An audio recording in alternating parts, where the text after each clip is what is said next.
Welcome back to Highlighting the Way. Welcome to the story beneath the story, where we look beyond what happened and discover what God was revealing all along.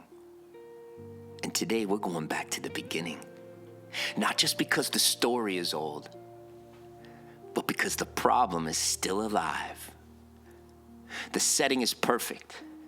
There's no war, no disease, no corruption, no death, no broken homes, no anxiety, no fear, no shame, no politics, no social media, no headlines, no bad memories. Just God, Adam, Eve, and a garden. And then the serpent arrives. And notice something. The serpent doesn't begin by attacking Adam and Eve.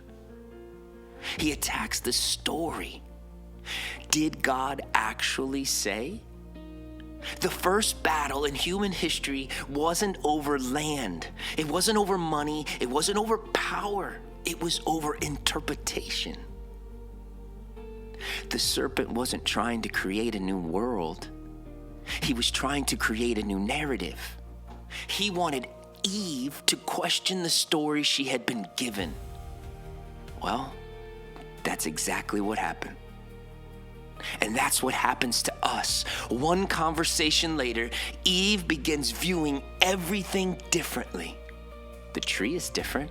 God is different. Herself is different. Reality is different. And nothing around her has changed. But the story inside her changed. And when the story changed, her actions followed. The Bible says they eat.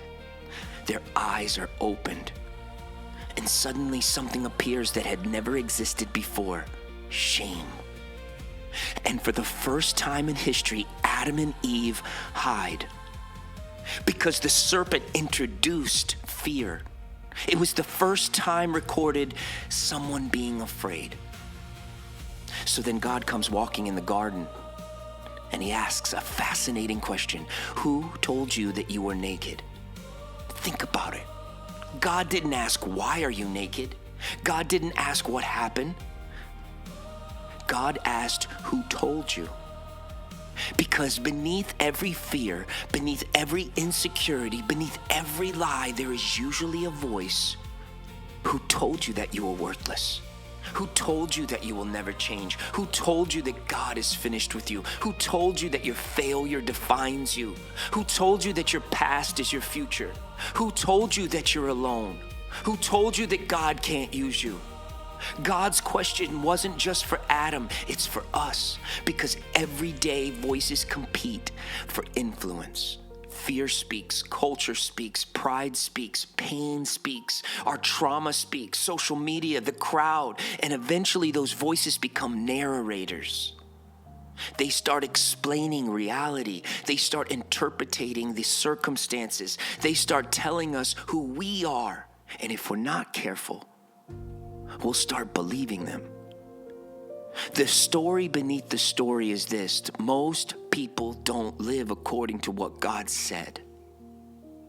I'm going to say that again. Most people don't live according to what God said. They live according to what they believe.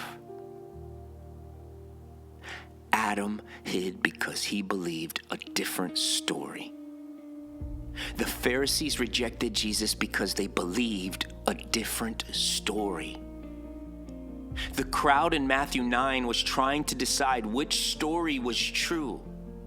And so are we. This is why Jesus constantly asked the questions, not because he lacked information, but because he was exposing narratives.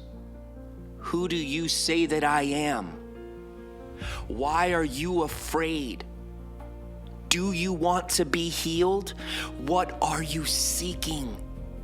Jesus was always digging beneath behavior and getting to the story underneath. Because transformation doesn't happen when behavior changes. Transformation happens when the story changes. When Gideon stopped believing he was weak everything changed. When Peter stopped believing he was just a fisherman, everything changed. When Paul stopped believing he was serving God by persecuting Christians, everything changed. The story changed first, then the life changed. And maybe that's where you are today. Maybe the biggest battle in your life isn't your circumstances. Maybe the biggest battle is the voice interpreting those circumstances. Because the question God asked in Eden is still echoing today. Who told you that?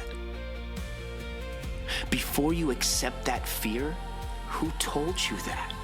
Before you believe that lie, who told you that? Before you surrender to that insecurity, who told you that? Before you decide God has abandoned you, who told you that? Because not every voice deserves your trust. Not every narrator is telling the truth. The story beneath the story is simple. The enemy's first weapon wasn't force. It was a false narrative. And God's first response wasn't condemnation. It was a question. Who told you that? Maybe it's time to stop listening to every voice around you and start listening again to the one who was walking in the garden all along. That's highlighting the way.